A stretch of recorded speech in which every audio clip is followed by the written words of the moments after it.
morning, everyone. And I think this is a very apt panel to start with because it brings us how things have been changing over the period of time and what future holds for us. Go, Rajesh. As we all know that in the B2C business, the channel which connects the businesses with the consumer is retail. That's the pipeline. So, earlier times it was only the mom and pop stores, then came the large format stores, the stylish large format stores which we've recently seen in India, but they've been around the world for quite some time.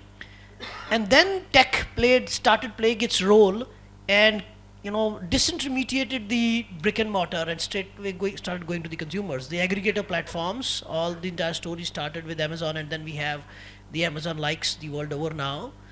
And then another layer on top of it is being layered as of now in last 1.5 years, which is D2C, direct to consumer. So brands can directly connect and brands can directly serve the consumer now. And then the latest, what we see happening, and which I would say is the first globally, Shireesh, as always, like UPI was the first globally. So ONDC, which is the first globally, which is made in India for the world, if you might permit me to use that, is something that is going to connect it's going to circle back and close the loop with the mom and pop stores connecting with the consumers directly probably, and we'll hear more from Shireesh. So a lot is happening in this area. This is the backbone, this is the pipeline of connecting businesses to the consumers in the B2C space. Now how we'll go about is, I'll request all the panelists to introduce themselves and also say one or two lines of what you feel is happening in this space globally and in India. And then we'll start getting deeper into each and every aspect of retail and what is changing that landscape. So can we start with you, Shireesh, please? Hey, good morning, everyone. And I will pick up the thread a little bit from what Anurag said in the morning, which is at the end of the day, the face of any business is the retail. It's where the consumer interacts in whichever form to be able to buy a product. The second aspect I would talk about is digital. And what digital does is provide scale. And let me just give you a simple parallel. If I was speaking and I'm in a hall, I can speak to only as many people as there are in this hall. I can go to a bigger hall. The most I can get to is a stadium. 50,000, maybe 1 lakh people if I'm in Motera, Ahmedabad. But if I'm digitally present, whatever I'm saying can go to 100 million people. So the scale that can be achieved by digital is beyond individual human capability, right? If I had to search for a product physically inside stores, how long will I take?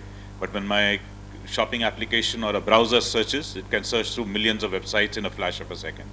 So scale is what digital brings. Now, if you combine the two, which is the face of business being retail and digital providing scale, that's the promise that digital commerce holds. We are used to commerce in a very different way, digital commerce at least. We are used to a digital commerce, and this is regardless of whether we are ordering food, whether we are booking a taxi, or whether we are ordering products for home or family, or we're buying medicine. Does not matter what you're buying. First thing we're used to is we have to go to different applications depending on what we are buying. And second thing what we are used to is in each of these sectors, there are only a couple of very large players that are bringing together everything, and the third and fourth is almost a non-entity. Right? So that's what we're used to. And we're also used to believing that it takes one entity to put everything together. So let me end my introduction with just 3 or 4 examples. Let me talk about the flying experience. When we fly, we start with a cab in one company.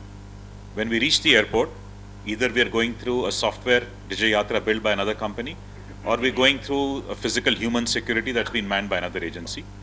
When we pass that, we're in an airport that's being managed by yet another organization.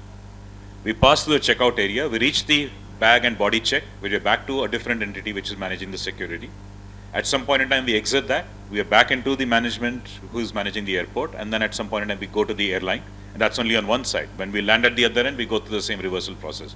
Now, in a single flight experience, we're going through 7 or 8 organizations without even thinking about it. And so good, efficient businesses actually work well when they're unbundled and building blocks combined. So in fact, the name of this forum is very aptly named as Building Blocks of Retail. Now, In the physical form, we are used to it. In digital, we have not been used to it. And so, in short, what ONDC is doing is the equivalent of the airport experience that I described, which is allowing retail to be broken down to its building blocks and allowing digitally for these building blocks to be combined so that the buyer experiences a seamless journey without even thinking that they're going through multiple entities. And it's all being stitched together in milliseconds across the fly. And when you have building blocks, you can combine in any form you like. You're not restricted to a particular form. One of the best examples of building block is the screen behind us. Before you had a digital screen of this kind, which is built up of LED blocks, and you can assemble it. So we're in this hall, this digital screen can be assembled to fit this particular hall. You go to another one, you simply dismantle these blocks, rearrange them differently, and it will fit that.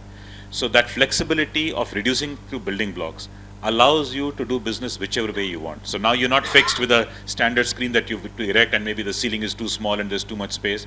No such thing, right? It can be fit. So building blocks of e-commerce is really what ONDC is about, allowing the flexibility for it to be combined any which way. And yes, Salil, you're right. Today we are starting with an India solution, but in the next 6 to 8 weeks we'll have international legs of transaction, and so we will see this go beyond borders. So Shireesh, can you take over Ankit now and introduce yourself and also. As for the introduction, D2C is the current buzzword everywhere. It's about D2C, but it's more talked about now. But I feel that D2C it's ages old. In previous centuries, maybe people are buying directly from the manufacturer, so it was a D2C. Then came the growth, then came the distribution cycle, wherein you started buying from your Kirana store. So again, that Kirana store was a D2C because it was directly dealing.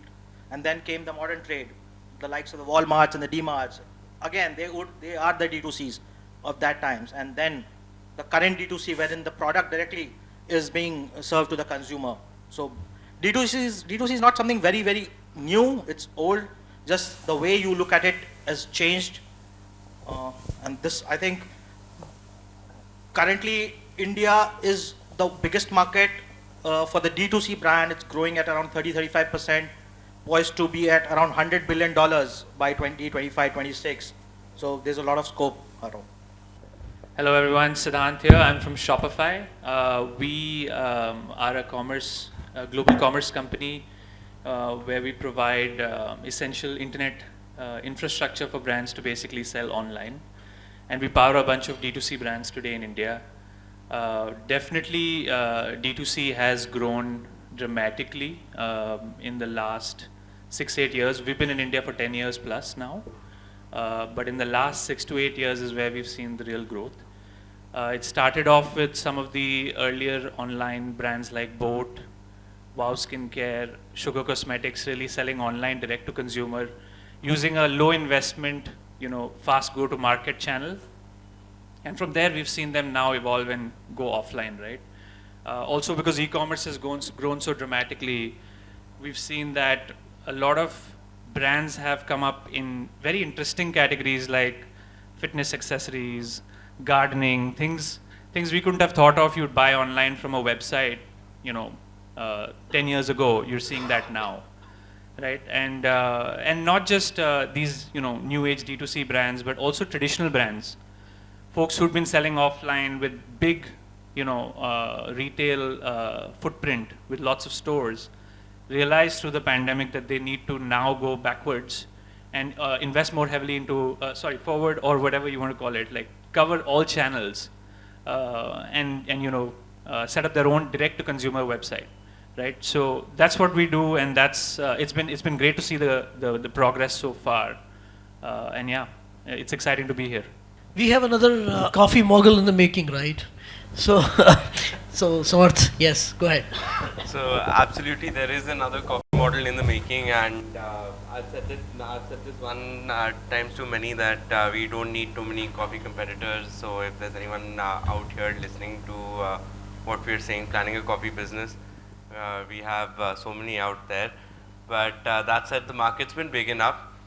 Sticking to the topic, and if you're exploring legacy retail and looking at e-commerce as a mode of operation, I think for us, I would refrain from calling Beanly a D2C brand. We've been an online first brand, and it has been a preferred mode of operation for us when we started to scale, primarily because it gave us the easiest access to our consumer. It still gives us the maximum insight to interact with the consumer.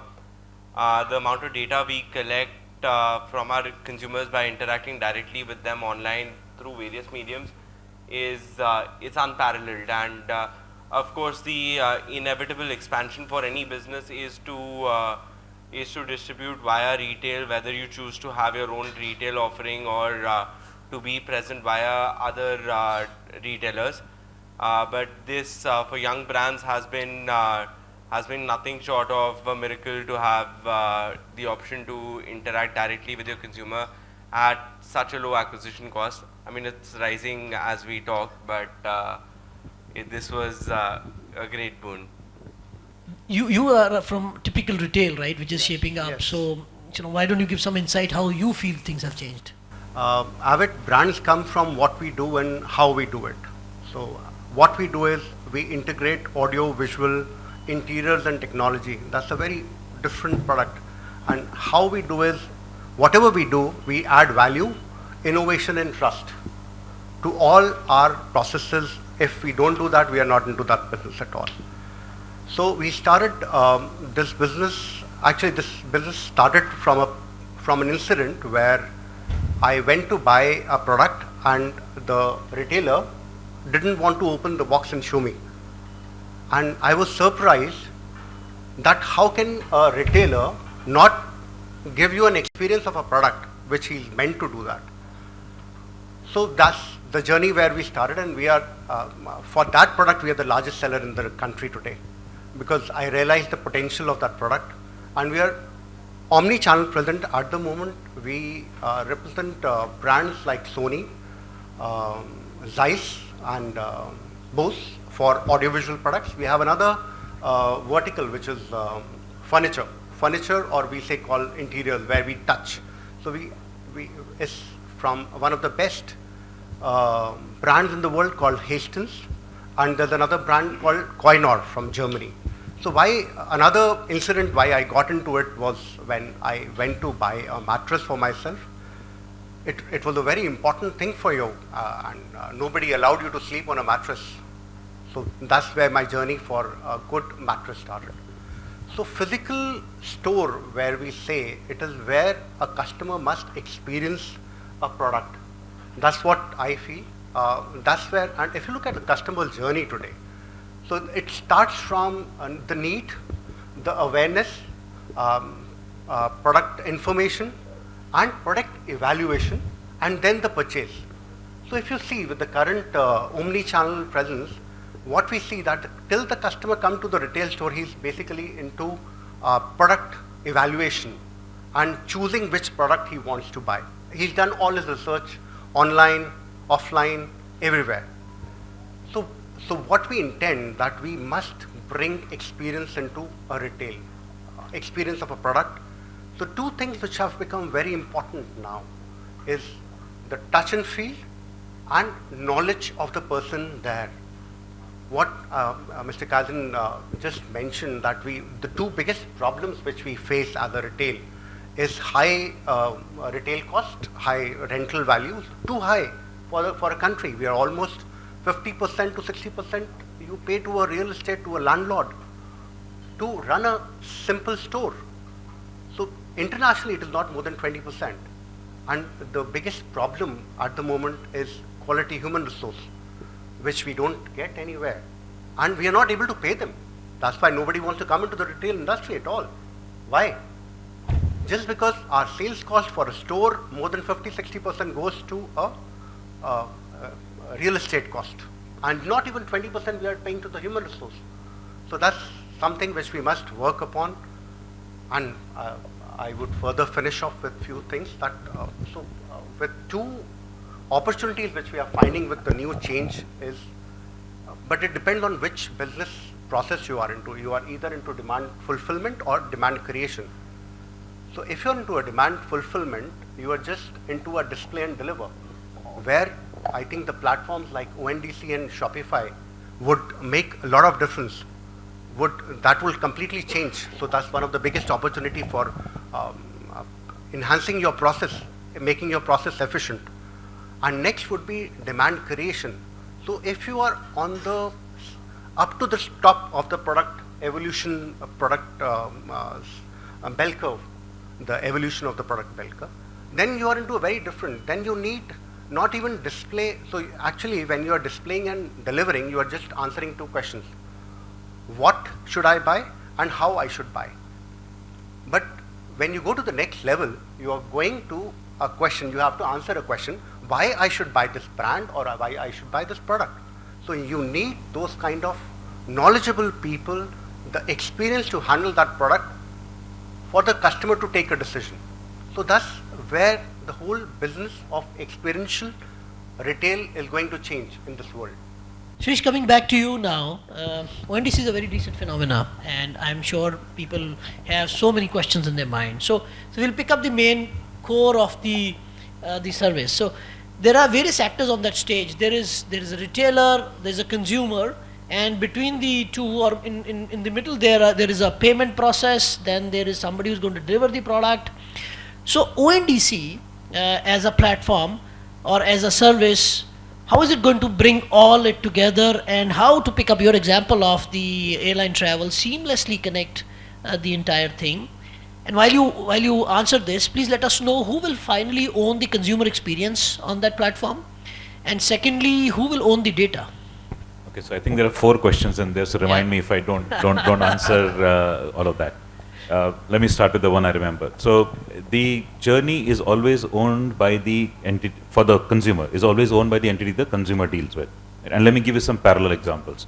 Let's say I was building this hall. I'll sign up an architect. The architect will get electricians, carpenters, etc. But I, as the customer, will only deal with the architect. And so the other parties are behind that. Or I'm having a wedding, I have a wedding planner. I don't deal with the caterer and the florist myself. That the wedding planner will.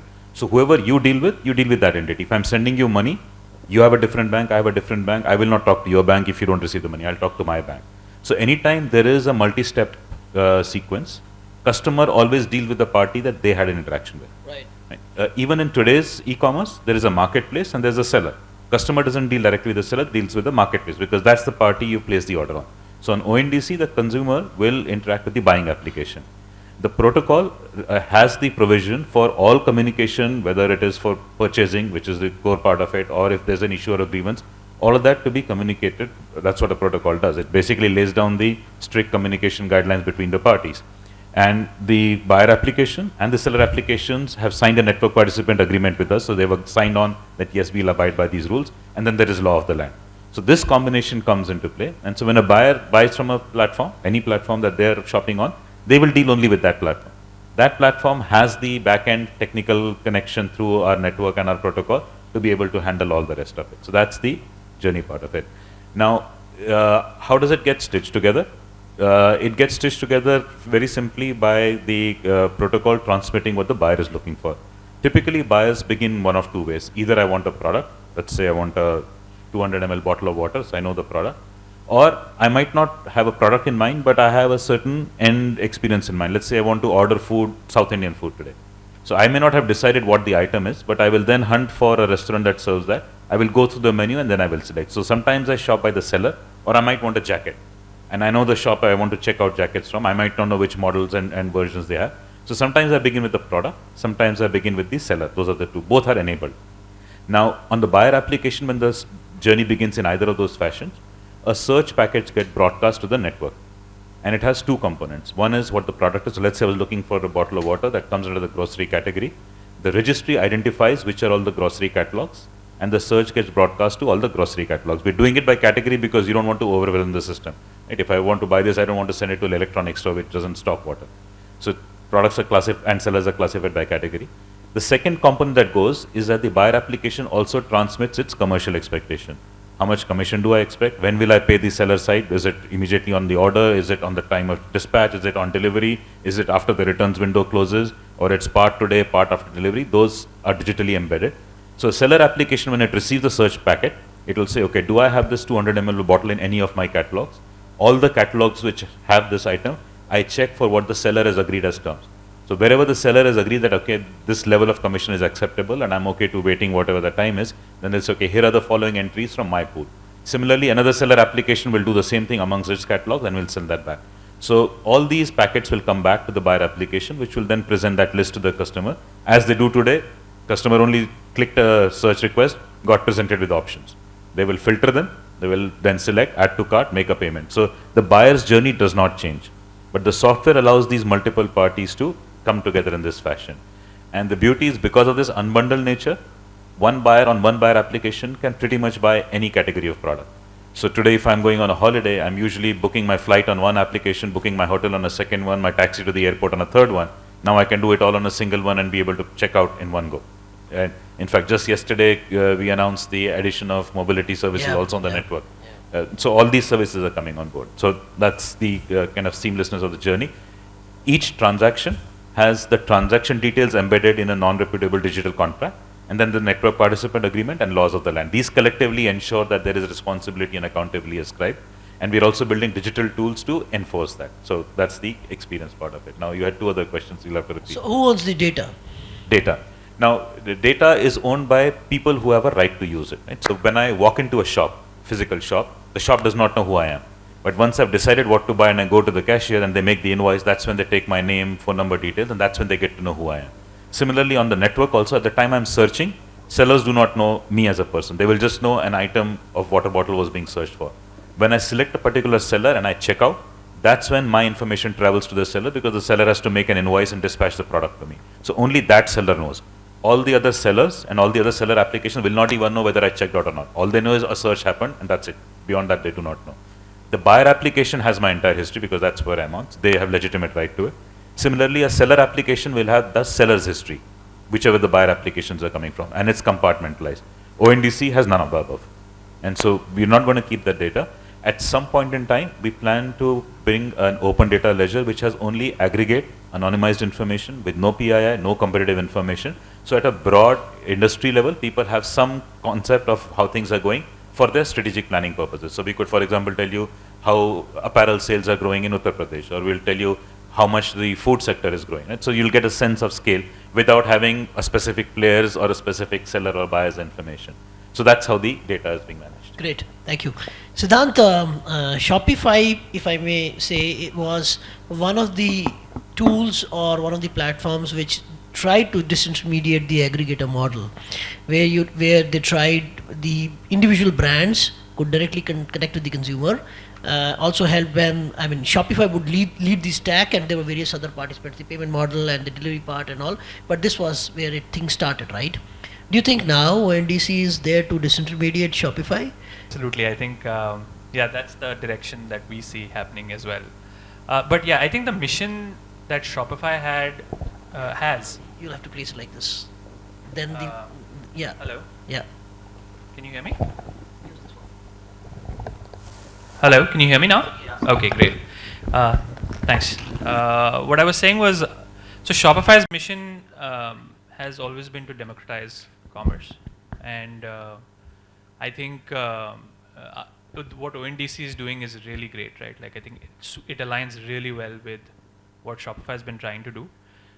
Today also in India, like Shopify supports almost all the local payment gateways. So if you're a merchant, you can come in and decide who you want to work with and enable that on the platform. If you're shipping, you can decide who you want to ship through. If you want to market, you can decide which platforms you want to market on and just enable those applications. So I think in that sense, it's very similar. We'll likely figure out a way to work together as well very soon. And yeah, I think it's super aligned. I don't think it's about one versus the other. The market is really, really big, and we're super excited about what the government has been doing, starting with UPI and now like ONDC. You know, what UPI is to payments, ONDC is going to be to commerce, and I think, yeah, it'll be really exciting to see that evolve.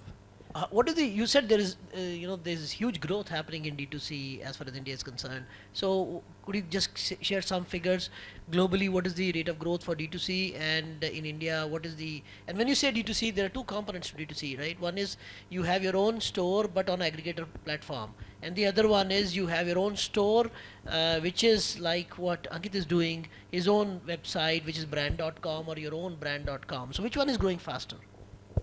Yeah, another great question. So globally, millions of merchants use Shopify. We're in 175 plus countries. We help merchants sell across touch points. It's not just their own online store. right? And I feel like Shopify has had an incredible journey in the last few years. Today, more than $500 billion has been processed on Shopify globally, right? In India also, that growth has been great. It's been, in fact, ahead of global in that sense, right? So it's been very exciting in that way. I feel for brands, it's important to be on the touch points that are relevant for them, right? And that's a very personal choice a brand makes. It could be you could start on an online store and then go to offline. It could be you started on online marketplaces and then work backwards towards your own online store. It could be online store and then now going into these other channels, right? So I think it depends on the brand's journey, who their target audience is, and the right journey for growth for them.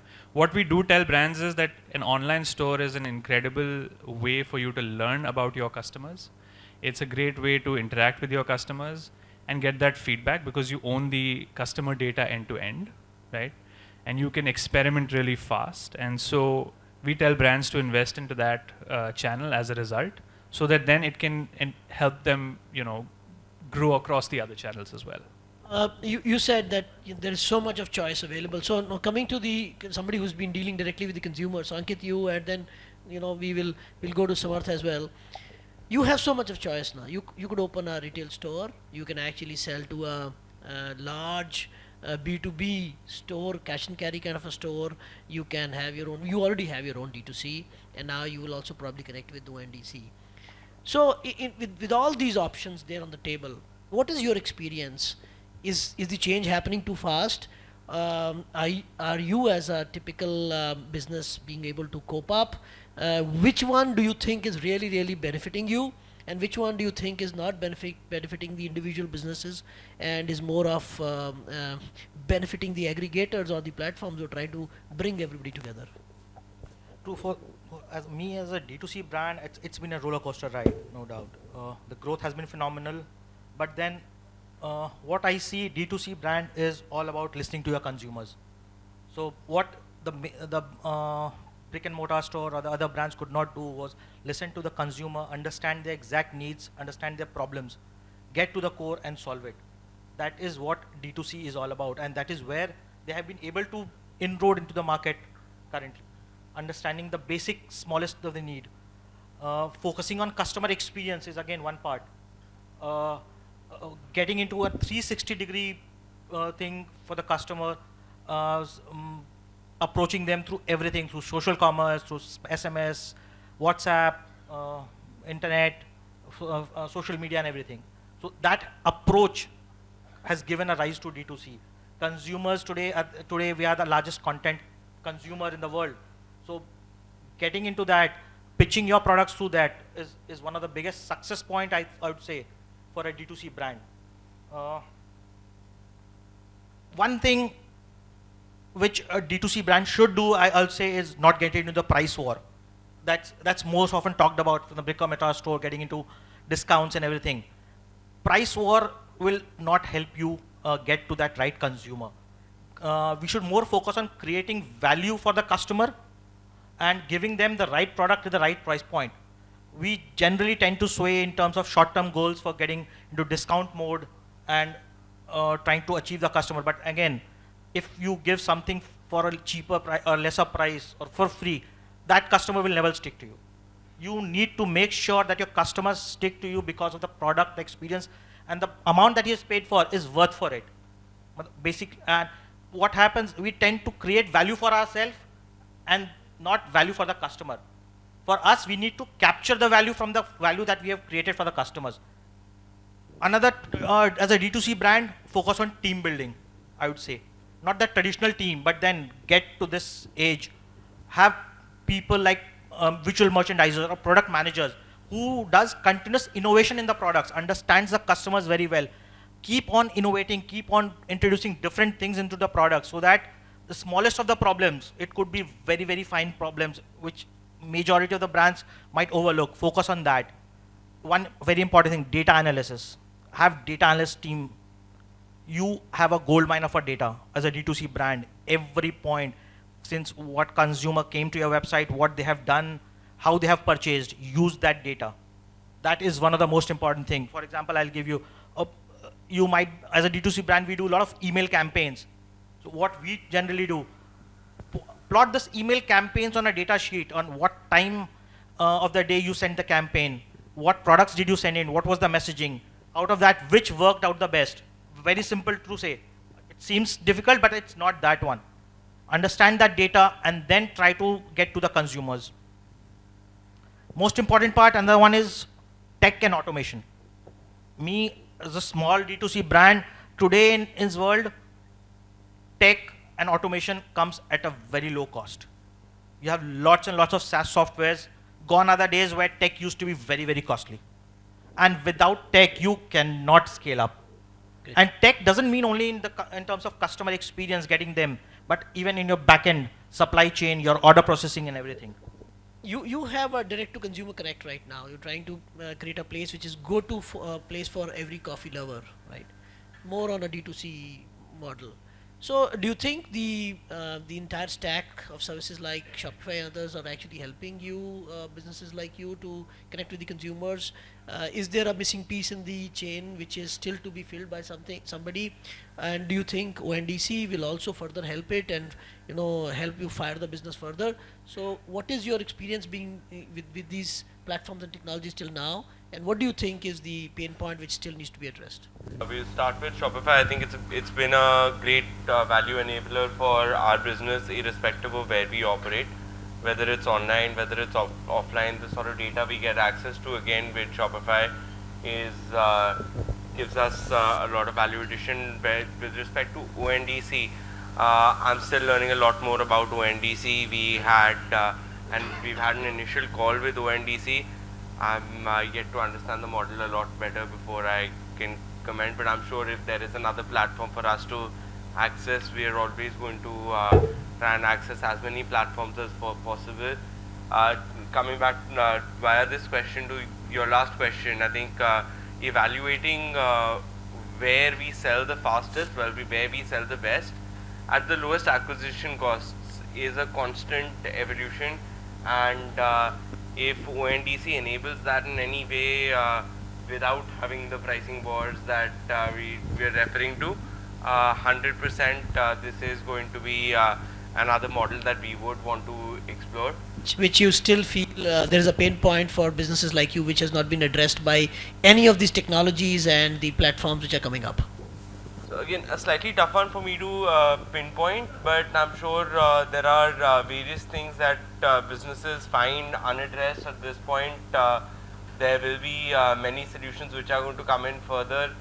I mean, ONDC, the only big value addition that we see is, so there is Cred as well. There's this small platform where, coming from going from an Amazon and a Flipkart, where our operating margins with them reduced significantly. Operating on Cred, we saw the biggest value addition was they never charged the seller, they never charged the consumer any transaction fee.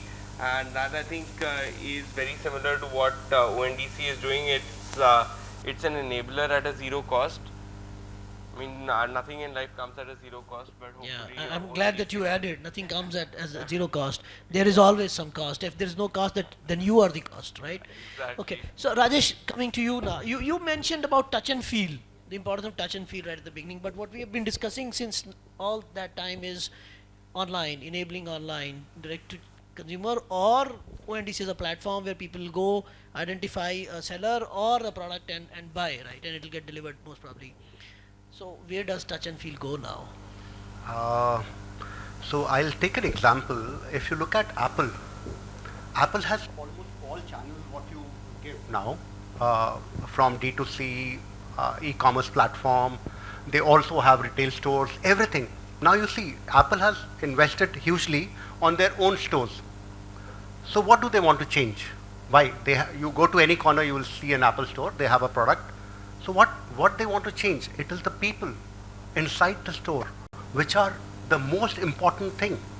For your retail, earlier it was with the brick and mortar. I never call it a brick and mortar now. It is people, people, people. So it is the person who will help you decide on what product you should buy, and it will help you to connect to another ecosystem. Now, when you earlier used to go and buy a watch, the salesperson would only take it out from the store and you would see a price tag and you will choose, put on a wrist and choose. Now, everybody, most of them us are wearing a smartwatch. The first question you would ask, would it connect to my phone? What all will it do? How it change my lifestyle? And if we don't have the right people at the store to help you buy, the retail will miss the people, and more important is the quality, the kind of products which we are going to buy. Now, if you talk about coffee, I would, even if I go to Starbucks, I would look for the same barista who makes a coffee for me. So every ingredient could be same, but that person makes all the difference. So we, as a country, as an industry, we must invest on people. So what you say now is that online versus offline is old. What we should now be discussing is people versus platform, right? Yes. So there is a people experience, there is a platform experience. So when we are going up the product curve, up to the product, the top of the product curve, it is always people driven. So once that product is set, then it will be a platform driven. So it will always be changing on the product evolution than anything else. Got it. So Shireesh, one observation that I have, and you can please correct me if I'm wrong. I think ONDC is a phenomenon. Are you telling us the time's up, or is this your way of telling us the time's up, or it is tech driven which switches off on its own? Okay, so Shireesh, coming back to the question, what is actually the team doing to demystify the entire thing? Because it's a new phenomena, recent phenomena, as we heard Smart also saying that he needs to understand it better. I think that is a challenge which is across. Right now you're facing that challenge probably with the brands and with the retailers, and then you'll also encounter the same with the consumers. What's the team doing to demystify it? Sure. So first is that we've been refining our briefing ever since we began. I myself have conducted, I think, more than 100 briefings now in various. We reach out through chambers of commerce, through state government, to industry bodies, through forums like this. Now, of course, today is not a briefing session, but various forums. And we explain the idea, we explain the components, we also explain the benefits to sellers, to buyers, to technology companies, and then how you can join. The thing that I have realized in explaining ONDC is that, me included, because when I first encountered it, it took me a while as well, is that without realizing it, we've been hypnotized into believing e-commerce works only one way. And when we hear an alternative one, we start viewing it through that lens. And I see that reflected in what gets written about us also in newspapers. They capture some part of it, but they don't capture some other parts of it. And I think the only way to understand ONDC is 2-3 things the audience must do. One is, there are, I think, about half a dozen analogies at least, and I gave a couple of them today, that each one of them explains one part of it. It's like, we had Holi a couple of weeks back, and Hiranyakashipu was finally brought to justice by Narasimha. Now, how do you describe Narasimha? Narasimha is half man, half lion. Right. Neither man describes him fully, nor lion describes him fully. And so ONDC cannot be described in terms of any one entity that you know. But there are many components of many entities, which if you understand those components, then it's okay, ONDC is this amalgamation of ideas. And so that is required. The other thing is, it's like trying to explain somebody back in the early 90s what is internet. If you explain what is internet, it's basically two machines talking to each other and humans using those machines to talk to each other. That really doesn't explain it. It doesn't explain where things have come to and what it has enabled. Right? Today, it's a lifeline.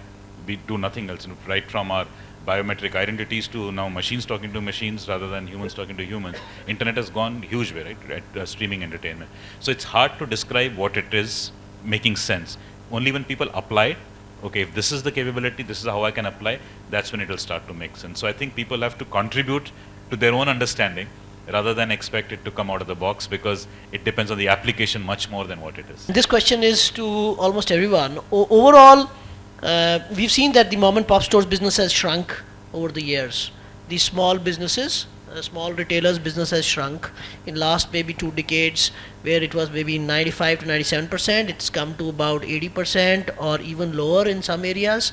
There is 10% large format retail in some industries, and then there is e-commerce, and then there is directly, the footfall has gone down because people are buying more and more online. So the retailers, do you think Shopify, or do you think ONDC, or do you think any other platform can help retailers get back their mojo and become connected to the consumer directly again and become relevant in this hyper competitive, multi-format, multi-player kind of a retail scenario which is building up? I'd like to take that one. Yeah, so I feel like technology plays a big role in this, and like if you see this decade, right, like we've already had one pandemic, one war, there's a global recession we're in the middle of, and we've seen so many emerging technologies like Chat GPT has come through. There's commerce technology. Last year Shopify itself released like 700 features. This year we released another 100. All of this has been done with keeping in mind that commerce needs to be super accessible for brands, for creators, right? And I feel like that this evolution of technology, along with keeping it at the right cost for brands, will keep that ecosystem alive. So just wanted to share that. What is your view, Rajesh? Do you think all these technologies will help individual retailers get large format retail or to online aggregator platforms?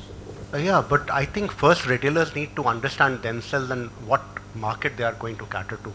So if it is fulfillment, the platform enabling is fantastic. But if they are into innovation, then the direct customer touch is always a better choice.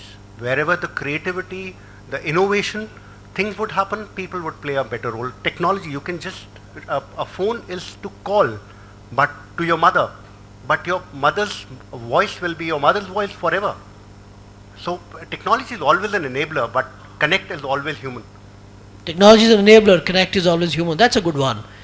We'll open the house for questions from the audience if there are any. So the last observation and my 2 cents that I like to add in the end is that while one format has been there disintermediating and changing or disrupting the earlier format, and we just heard that maybe ONDC will disrupt the Shopify model, there is always room for one more. So this is an inspiration and a chance for all the youngsters in the room. Look for the next one, because the retail connect between the consumer and the business is always going to be there. Find a new one which can be built on the top of maybe ONDC and help businesses connect with the consumers. Thank you very much. Sahil, you made the remark twice, so allow me 10 seconds to respond. Yeah. We are in the context of Shopify. So ONDC is only a protocol. Right? ONDC itself is not a product, and it works by enabling building blocks. Shopify is also not just one building block, but a set of building blocks. So we'll enable them as we'll enable them. We are not against any model. We will enable all of them. Collaboration to compete, right? Thank you so much.